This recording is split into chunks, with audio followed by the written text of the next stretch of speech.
Welcome friends. In today's video of chapter number 3, we will discuss about electrochemical cell. We will discuss about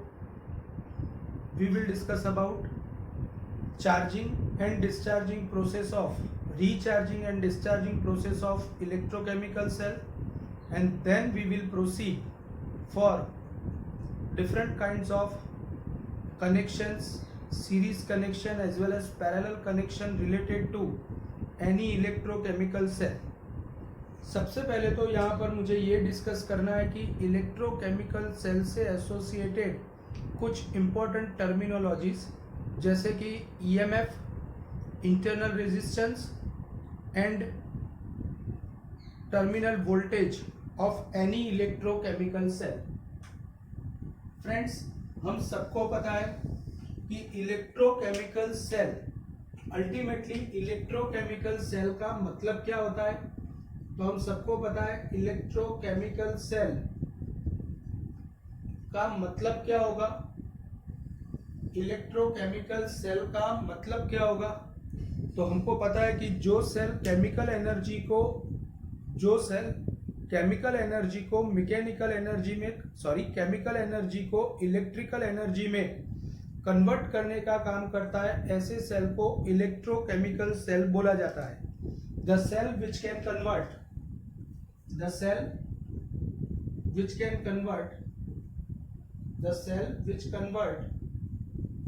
chemical energy to electrical energy is called as electrochemical cell. कोई भी ऐसा cell जो chemical energy को electrical energy में convert करता है, ऐसे cell को इलेक्ट्रोकेमिकल सेल बोला जाता है. आप सबने एक्सपीरियंस किया होगा कि हमारे कार के अंदर जो बैटरी होती है वो battery one kind of electrochemical cell है. मोबाइल के अंदर या रिमोट के अंदर लगने वाले जो ड्राई सेल्स हम यूज करते हैं वो भी one kind of electrochemical cell है. याद रखो कि इलेक्ट्रोकेमिकल सेल दो टाइप के होते हैं. एक होता है जिसे बोला जाता है प्राइमरी सेल, और दूसरा होता है जिसको बोला जाता है सेकेंडरी सेल. एक होता है प्राइमरी सेल, दूसरा होता है सेकेंडरी सेल. प्राइमरी सेल और सेकेंडरी सेल में डिफरेंस क्या है. तो बेटा याद रखो कि जो सेल को आप उसके अंदर होने वाले केमिकल रिएक्शंस को रिवर्स करके जो चार्ज को मैं यहाँ पर थोड़ा सा मिस्टेक कर रहा हूं, जो सेल को आप रिचार्ज नहीं कर सकते, ऐसे सेल को प्राइमरी सेल बोला जाता है. जो सेल को रिचार्ज नहीं किया जा सकता, एक बार कंप्लीटली डिस्चार्ज होने के बाद वो यूजलेस हो जाता है, जिसको हम रिचार्ज नहीं कर सकते, ऐसे सेल को बोला जाता है प्राइमरी सेल. हमारे पास प्राइमरी सेल के तौर पर काफी सारे सेल्स होते हैं. एक है Leclanche cell, voltaic cell, Daniell cell. ये सब प्राइमरी टाइप के सेल्स हैं. लेकिन जिसको आप रिचार्ज कर सकते हो, जिसका रिचार्जिंग किया जा सकता है, ऐसे टाइप के सेल को बोला जाता है सेकेंडरी टाइप ऑफ सेल, जिसमें हमारे कार में यूज होने वाली lead storage cell, lithium ion battery जो मोबाइल में यूज होती है. अपार्ट फ्रॉम दैट अपोलो यान में जो यूज हुआ था वो फ्यूल सेल. ये अलग अलग टाइप के सेकेंडरी सेल्स हैं जिसका आप रिचार्जिंग कर सकते हो. जिसका रिचार्जिंग किया जा सकता है उसको बोला जाता है सेकेंडरी सेल, और जिसका रिचार्जिंग नहीं किया जा सकता उसको बोला जाता है प्राइमरी सेल. आप सबको पता है कि कोई भी टाइप का अगर मैं इलेक्ट्रोकेमिकल सेल लेता हूं, मेरी बात यहां पर ध्यान से समझना, अगर मैं कोई भी इलेक्ट्रोकेमिकल सेल लेता हूं, जैसे कंसीडर करो कि मैंने वोल्टेज सेल ले लिया. आप सबको पता है कि कोई भी केमिकल सेल जब आप परचेस करके मार्केट से लाते हो, तो कोई भी सेल मार्केट से परचेस करके लाते हैं तो हमको पता है कि उसका जो आउटर वेसल होता है वो आउटर वेसल कोई ना कोई नॉन कंडक्टिंग मीडियम से बना हुआ होता है।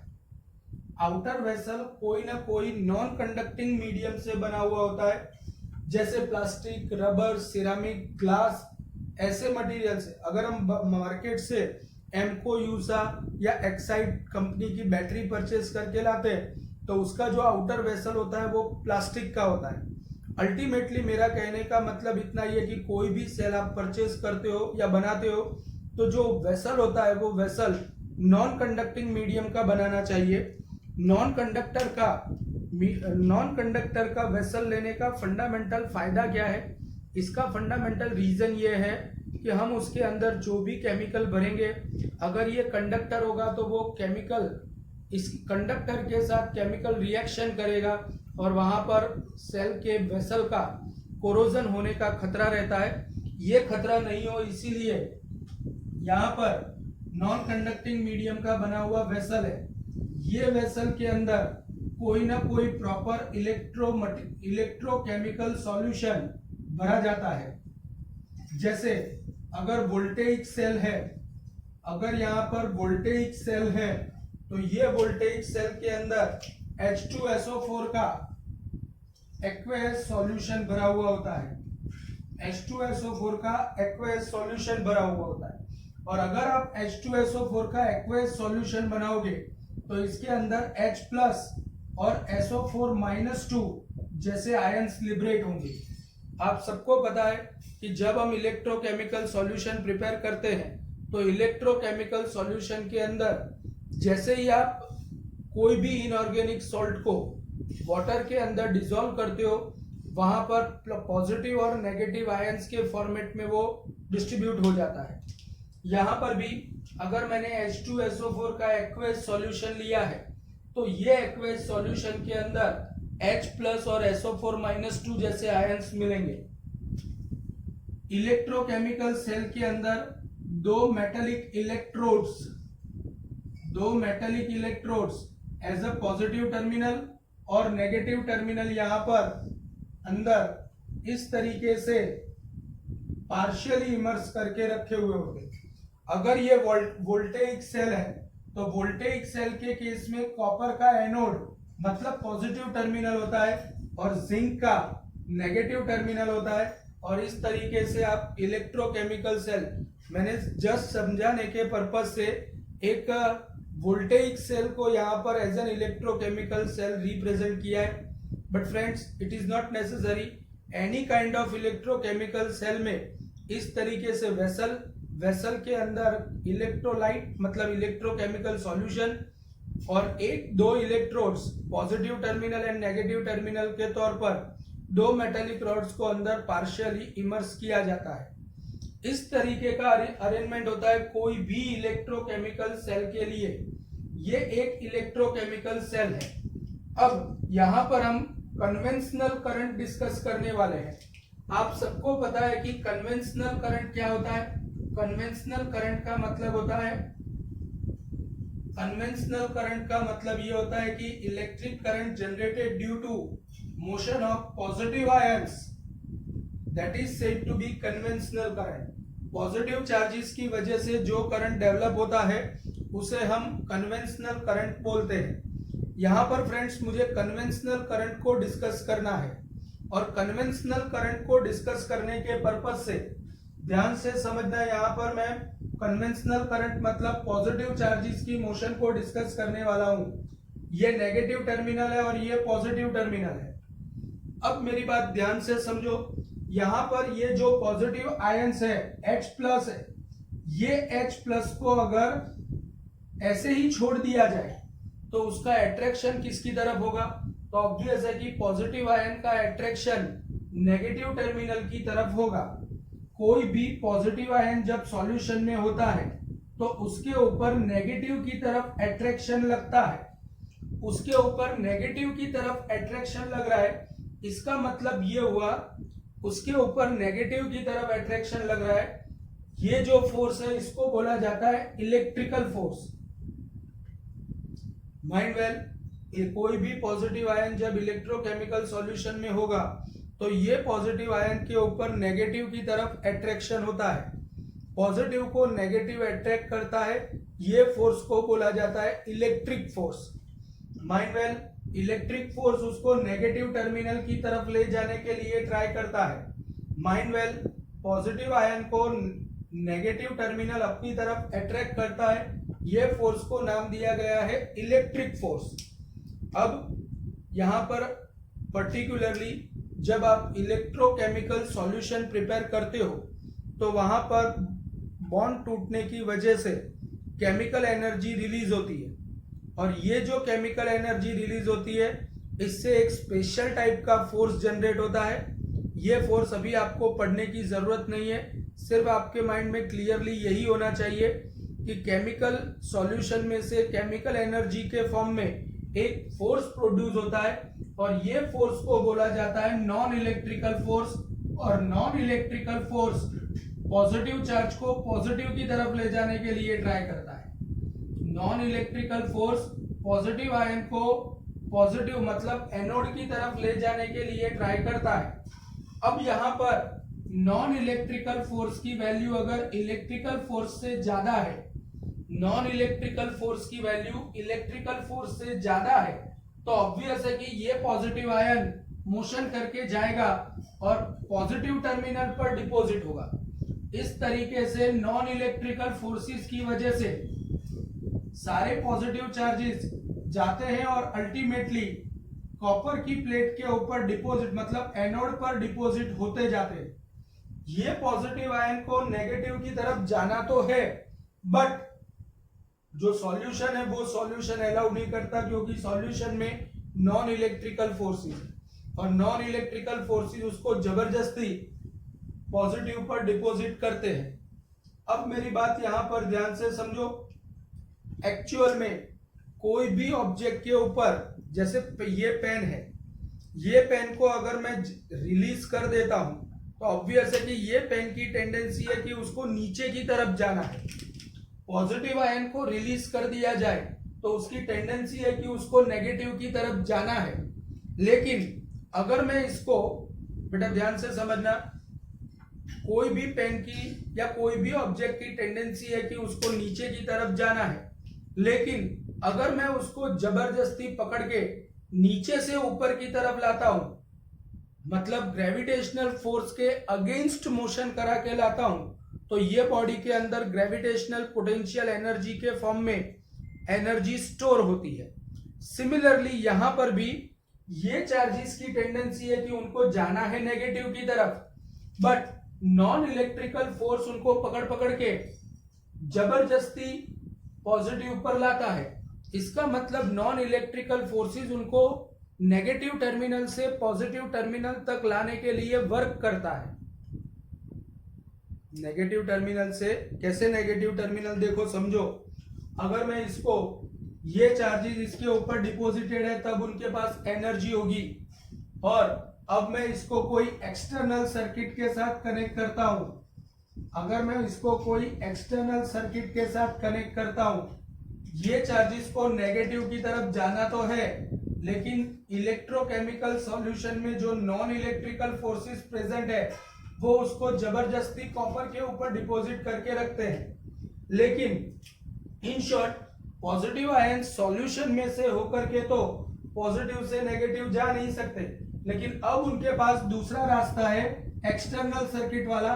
ये पॉजिटिव चार्जेस एक्सटर्नल सर्किट के थ्रू पॉजिटिव टू नेगेटिव जाते हैं। जैसे ही वो नेगेटिव पे आएंगे, नॉन इलेक्ट्रिकल फोर्स उनको पकड़ के फिर से पॉजिटिव पर ले जाएगा।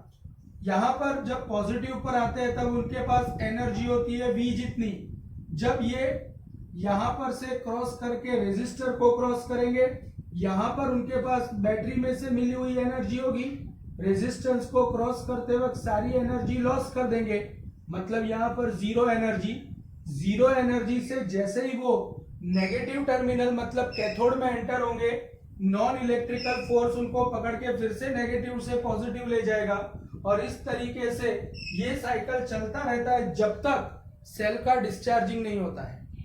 तो फ्रेंड्स यहाँ पर मेरी बात ध्यान से समझो, जब चार्जेस को नेगेटिव टर्मिनल से पॉजिटिव टर्मिनल तक जाना है तो उसके लिए वर्क कौन करता है? तो वर्क करते हैं नॉन इलेक्ट्रिकल फोर्सेस, और नॉन इलेक्ट्रिकल फोर्सेस जितना वर्क करते हैं उतनी ही एनर्जी यहाँ पर चार्जेस के अंदर स्टोर होती है। ये एनर्जी को बोला जाता है EMF, electromotive force of an electrochemical cell. Mind well, EMF क्या है?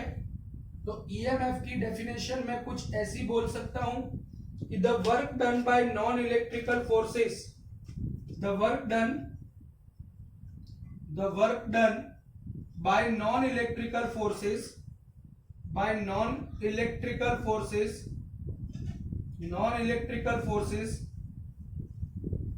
on unit positive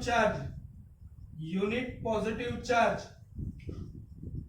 to bring them from negative terminal to positive is called as an EMF of electrochemical cell। देखो यहाँ पर मेरी बात ध्यान से समझो। अगर मैं ऐसा बोलता हूं कि ये बैटरी का EMF 2 वोल्ट है, अगर ये बैटरी का EMF 2 वोल्ट है, तो इसका मतलब ये हुआ कि 1 कूलम चार्जेस को, mind where 1 coulomb unit positive charge, 1 coulomb charges को नेगेटिव टर्मिनल से पॉजिटिव टर्मिनल तक लाने के लिए नॉन इलेक्ट्रिकल फोर्सेस ने जो वर्क किया है, जो एनर्जी दी है, वो 2 जूल जितनी होगी। Again I would like to repeat, आप ईएमएफ को अदर वर्ड्स में अगर डिफाइन करना चाहो तो दूसरे वर्ड्स में ऐसा भी बोल सकते हो। दूसरे वर्ड में हम क्या बोल सकते हैं? दूसरे वर्ड में हम ऐसा बोलेंगे कि energy acquired by unit positive charges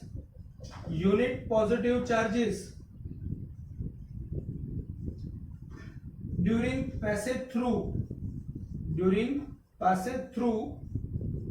negative terminal to positive,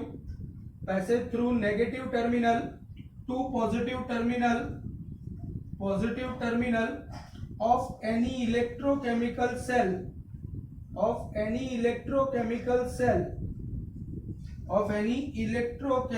cell is said to be an EMF of any electrochemical cell।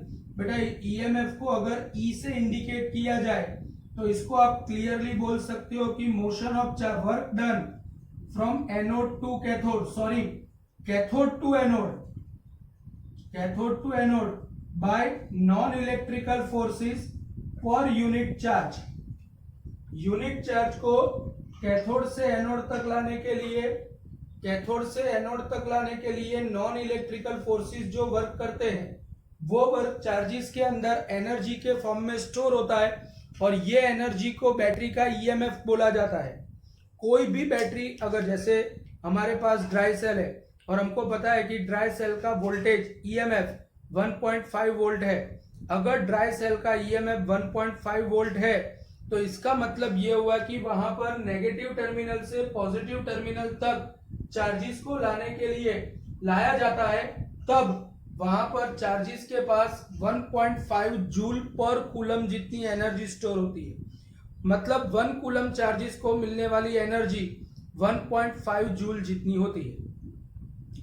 अब दूसरा टर्म मुझे एक्सप्लेन करना है जिसका नाम है internal resistance of any electrochemical cell.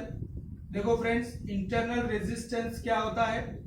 तो इंटरनल रेजिस्टेंस को एक्सप्लेन करने के लिए मैं ऐसा बोलूंगा कि जब cell charges, positive charges non electrical forces की वजह से नेगेटिव से पॉजिटिव जाते हैं तो रास्ते में उनको कुछ ना कुछ रेजिस्टेंस एक्सपीरियंस होता है।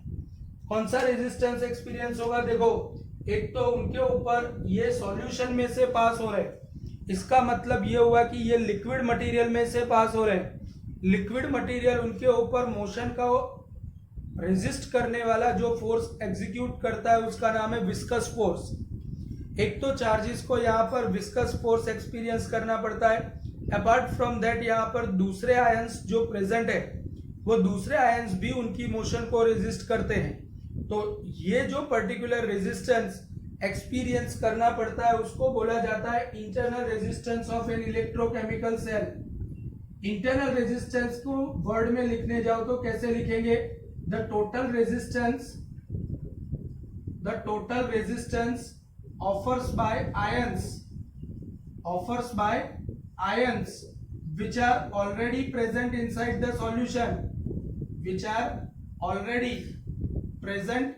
the solution, present inside solution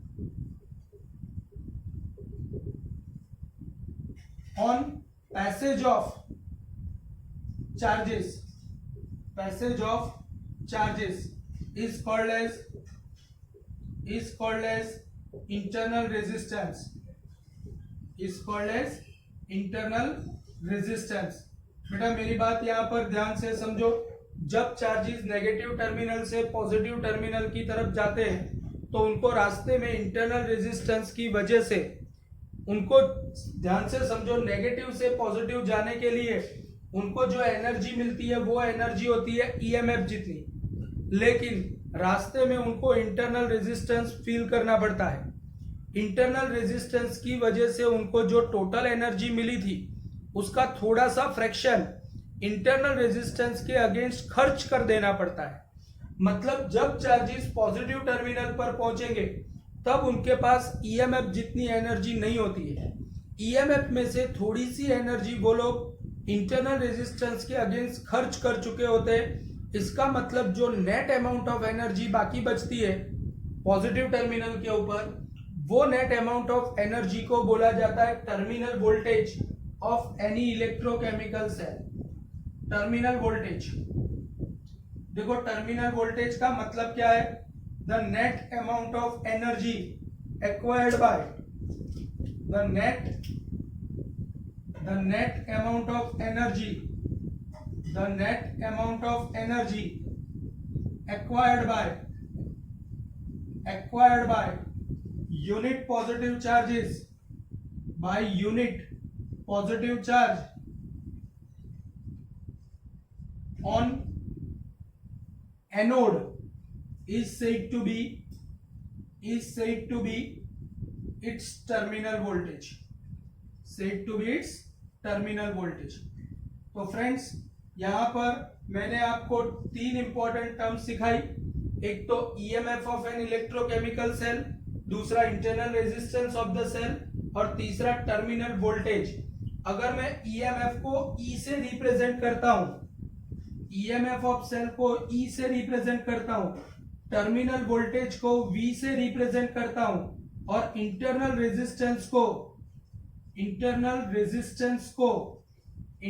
resistance को अगर मैं आर से रिप्रेजेंट करता हूं, स्मॉल आर, तो ऐसे केस में यहां पर तीनों के बीच का रिलेशन हमको देखने को मिलता है which is said to be V equal to E minus IR। Friends यहाँ पर E EMF है, I electric current passing through battery है और स्मॉल r मतलब internal resistance of the cell है। फ्रेंड्स यहाँ पर एक बात बहुत ही ध्यान से समझना, जब मैं आपको पोटेंशियोमीटर नाम की थियरी पढ़ाऊंगा तो पोटेंशियोमीटर नाम की थियरी के अंदर आपको ये रिलेशन की जरूरत पड़ने वाली है, V equal to E minus IR। Terminal voltage of any electrochemical cell V equal to E minus IR। यहाँ पर E EMF है, I करंट है एंड R रेजिस्टेंस है।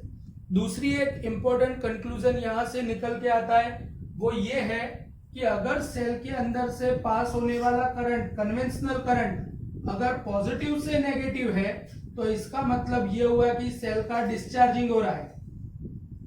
माइंड वेल, अगर कोई कंडक्टर में से पास होने वाला करंट, कोई बैटरी में से पास होने वाला करंट एक्सटर्नल सर्किट में अगर पॉजिटिव से नेगेटिव है तो सेल का डिस्चार्जिंग हो रहा है, और अगर करंट नेगेटिव टू पॉजिटिव पास होता है, अगर करंट नेगेटिव टू पॉजिटिव पास आप करवा रहे हो कैसे भी करके, तो ऐसे केस में वो सेल का रीचार्जिंग हो रहा है।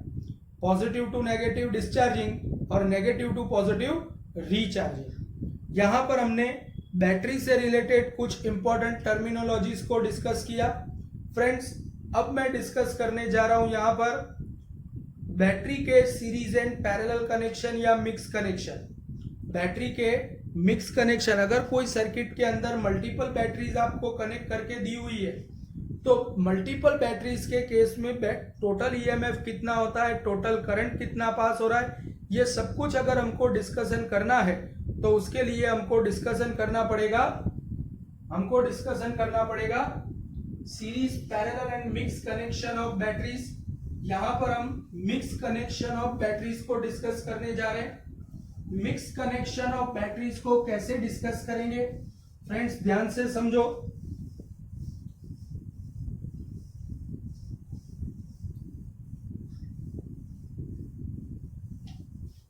देखो, सबसे पहले मैं यहां पर डिस्कशन करने जा रहा हूं पैरेलल कनेक्शन ऑफ बैटरीज। सबसे पहले मैं डिस्कशन करने जा रहा हूं पैरेलल कनेक्शन ऑफ बैटरीज। और पैरेलल कनेक्शन ऑफ बैटरीज का मतलब आपको सीरीज कनेक्शन और पैरेलल कनेक्शन का मतलब ऑलरेडी पता है। यहां पर कंसीडर करो कि मेरे पास दो बैटरीज है, जिसमें से ये एक बैटरी है जिसका ईएमएफ E1 है और इसका इंटरनल रेजिस्टेंस स्मॉल r1 है। Mind well, this is symbol of internal resistance.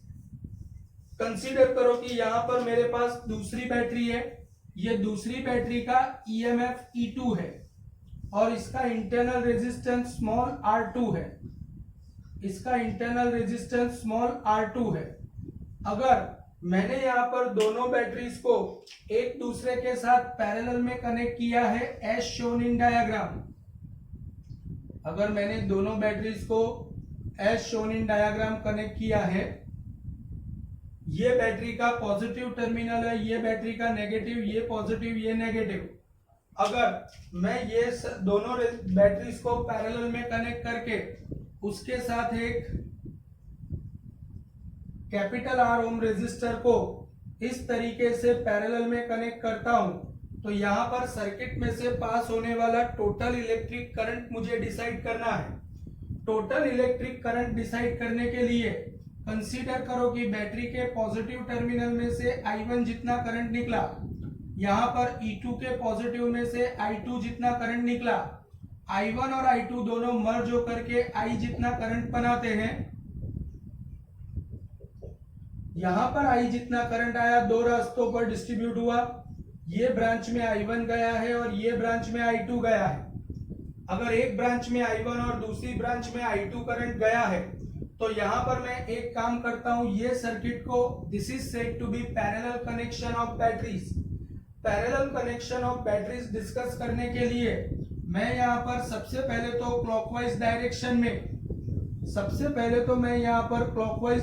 में ट्रैवल करता हूं।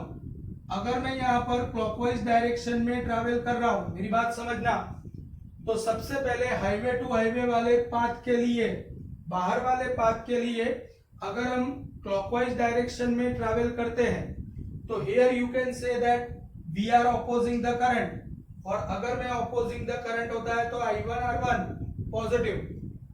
यहां पर घूमते यहां पर भी हम ऑपोजिंग द करंट है, इसका मतलब प्लस IR इक्वल टू, मैं E1 EMF वाली बैटरी के पॉजिटिव में एंटर हो रहा हूं इसलिए E1, तो I1 R1 is equal to E1 minus IR, तो ultimately I1 is equal to E1 upon R1 minus IR upon R1, जिसको मैं इक्वेशन नंबर 1 बोल देता हूं। इसी तरीके से अगर आप दूसरे लूप के लिए, मतलब ये छोटे से लूप के लिए अगर आप ट्रैवल करोगे तो आपको स्ट्रेट फॉरवर्ड इसी तरीके से I2 का इक्वेशन मिलेगा, I2 equal to E2 upon R2 minus IR upon R2. This is I would like to mention as equation number, this is 1, this is 2, लेकिन according to Kirchhoff first law,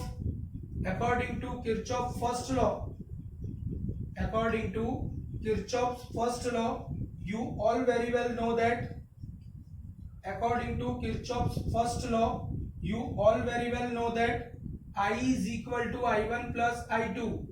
अगर I equal to I1 plus I2 हो रहा है तो मैं equation 1 और 2 की value अगर यहाँ पर सब्स्टिट्यूट करूंगा तो I equal to E1 upon R1 minus IR upon R1 plus E2 upon R2 minus IR upon R2।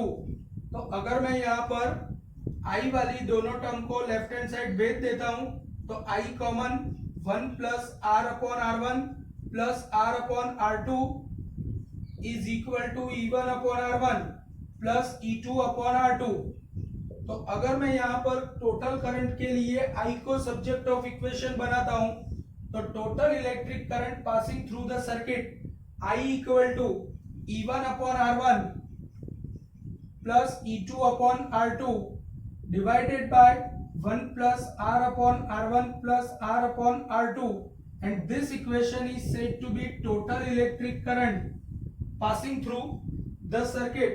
इस तरीके से अगर दो बैटरीज को मैंने पैरेलल में कनेक्शन किया है तो टोटल करंट फाइंड करने का फॉर्मूला होता है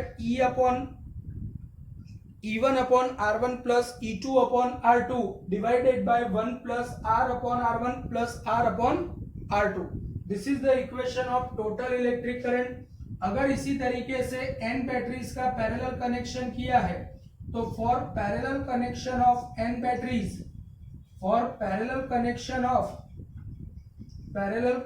ऑफ n बैटरीज हमारे पास जनरल फॉर्मूला बनेगा I equal to E1 upon R1 plus E2 upon R2 up to En upon Rn divided by 1 plus R upon R1 plus R upon R2 plus R upon R3 up to R upon Rn।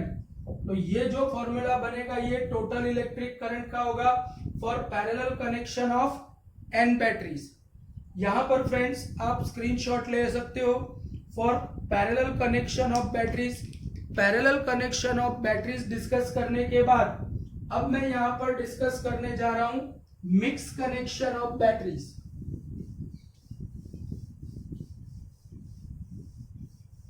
Mix connection of batteries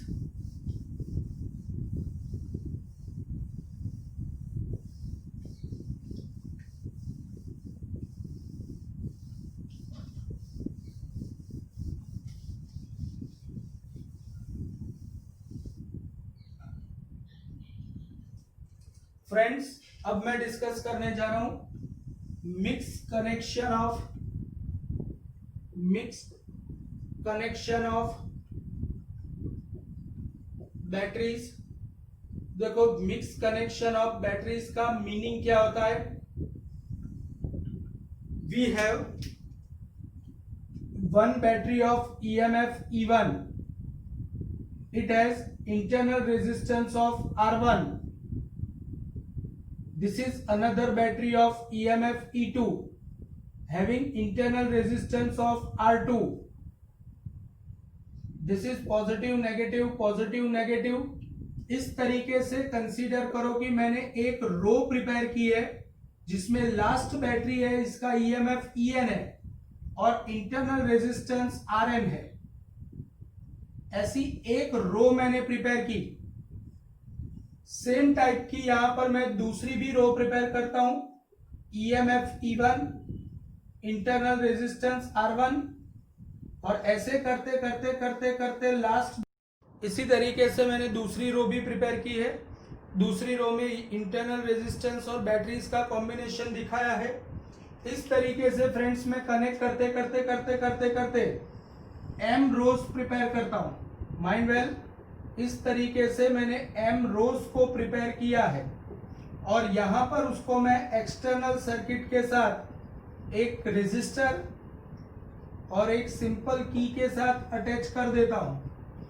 तो ये circuit का total EMF कितना होगा, total resistance कितना होगा और circuit में से टोटल इलेक्ट्रिक करंट I कितना पास होगा, इसका मुझे डिस्कशन करना है। तो ये डिस्कशन करने के लिए मैं सबसे पहले बोलता हूं resistance of each row. Resistance of each row आप देख सकते हो कि यहां पर resistance R1 R2 R3 up to Rn है। इसका मतलब they all are connected in series. So R1 plus R2 plus R3 up to Rn। तो अगर मैं इसको मैथ्स की लैंग्वेज में लिखने जाऊं तो it is said to be sigma Ri where I equal to 1 to m. This is said to be resistance of each row. अब हम सबको पता है कि ऐसी m rows parallel में है, तो we can say that if m rows are in parallel, m rows are in parallel, then equivalent resistance of m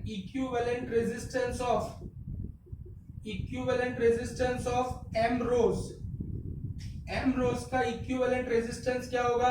तो that is parallel connection, so 1 upon r dash equal to 1 upon sigma ri plus 1 upon sigma ri plus 1 upon sigma ri up to m times, because m rows are there, so ultimately that will become 1 upon r dash is equal to m upon sigma ri.